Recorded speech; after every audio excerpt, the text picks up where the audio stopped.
l'amitié chaque fois que les chefs d'État avaient des difficultés, tu avais eu l'amitié d'accepter que quand je savais te dire, bon, François, si on peut appeler tel ami, on l'appelait, tu discutais, donc ça permettait de détendre et peut-être de mieux comprendre la situation de certains pays, parce que c'est pas toujours facile quand tu es venu, c'est pas toujours facile de comprendre l'Afrique, surtout qu'on a l'habitude de nous dicter ce que nous devons faire.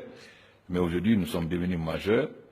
Nous sommes décidés à ce que le problème africain soit résolu par les Africains, à commencer par le problème de la Libye. À Deauville, nous étions invités, lorsque le président Sarkozy était au pouvoir. Nous avons dit, Issoufou et moi, n'intervenez pas en Libye. Votre intervention va avoir deux conséquences. La somalisation de la Libye, ça il n'y aura pas d'État en Libye. Ce sera 3 régions au moins, Tobruk, Misrata et Tripoli, sinon plus. Et comme nous savons que la Libye était un arsenal, le développement du terrorisme chez nous. Vous êtes intervenu, vous êtes parti. C'est facile aujourd'hui qu'Obama ou Cameroun fassent leur autocritique, mais pendant ce temps, nos enfants sont en train de mourir, ou sur les armes des terroristes, ou dans le désert libyen, ou dans les eaux de la Méditerranée. Donc nous sommes décidés désormais à nous prendre en main. Le sommet de Kigali et le dernier sommet à Kigali et à Addis Abeba a été un tournant. Nous étions financés en grande partie par l'Union européenne. Nous avons décidé désormais d'être autonomes financièrement et de nous financer nous-mêmes. D'où la décision de consacrer 0,2% de nos importations au financement de l'Union africaine, parce que l'indépendance commence d'abord par l'indépendance financière.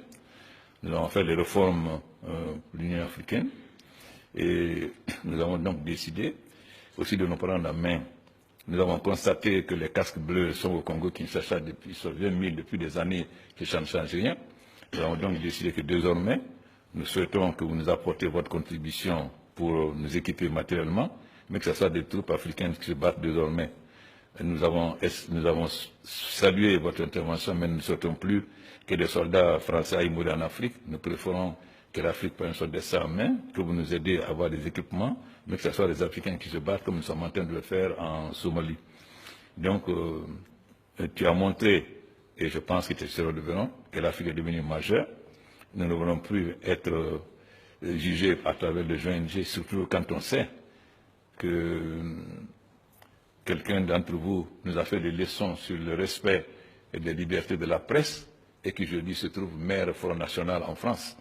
Alors donc, nous ne voulons plus que ce soit ça les ONG qui dictent ce que nous devons faire, qu'on nous juge. Nous voulons désormais qu'on nous laisse déterminer quel est l'appui de développement que nous voulons, comment nous voulons appliquer les règles universelles de la démocratie en fonction de réalités concrètes et de tenir compte aussi des spécificités de chaque État, non pas d'avoir une vision dogmatique, il faut si ça en Afrique, nous ne voulons plus de cela. Nous voulons désormais que vous nous accompagniez, mais entre adultes majeurs et pays indépendants, dans la coopération gagnant-gagnant entre des États souverains. Tu as compris cela.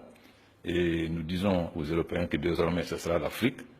Nous ne souhaiterons plus qu'on nous dicte ce que nous devons faire ou qu'on intervienne dans nos affaires. Nous voulons désormais qu'on nous respecte, comme nous respectons votre souveraineté, qu'on nous respecte et qu'on sache désormais que nous sommes devenus majeurs. Et ça, tu as beaucoup contribué. Merci François.